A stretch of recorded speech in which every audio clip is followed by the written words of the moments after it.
किसी भी एग्ज़ाम में टाइम एंड वर्क चैप्टर से अधिकांश सवालों में यही पूछा जाता है कि ए किसी काम को 10 दिनों में कंप्लीट करता है, बी उसी काम को 20 दिनों में कंप्लीट करता है, तो बताइए दोनों साथ मिलकर उस काम को कितने दिनों में पूरा करेंगे।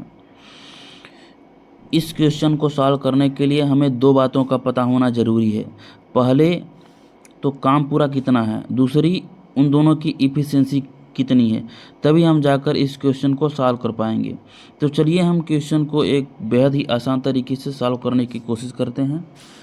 यहाँ पर दिया गया है कि ए किसी काम को 10 दिनों में कंप्लीट करता है, बी उसी काम को 20 दिनों में कंप्लीट करता है।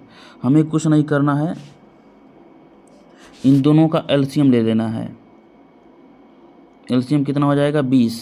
ये जो 20 है यही टोटल वर्क है, इसी को हम टोटल वर्क मानेंगे। अगर टोटल वर्क हमें पता हो गया है तो हमें इफ़िशियंसी निकालनी पड़ेगी। इफ़िशियंसी, ए की इफ़िशियंसी कितनी हो जाएगी, इस टोटल वर्क में उस पार्टिकुलर व्यक्ति की या पर्सन की टाइम से भाग दे देना है। तो 20 से 10 को डिवाइड करेंगे तो कितना आ जाएगा, 2 आ जाएगा।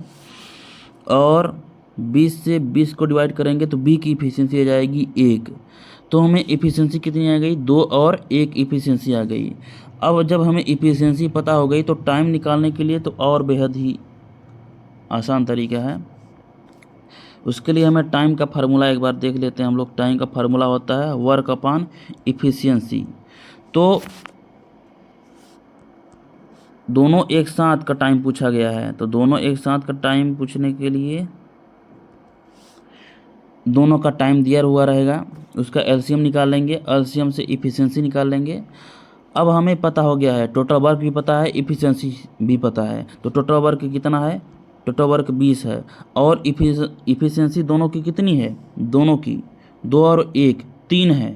दोनों की एक साथ पूछा गया है, दोनों की कितनी है 3। तो 3 से डिवाइड कर देना है,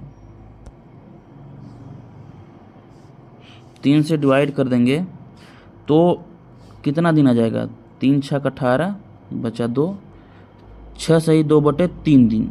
यानी वो दोनों 6 सही 2/3 दिन में जो काम है उसको कंप्लीट कर सकते हैं या पूरा कर सकते हैं।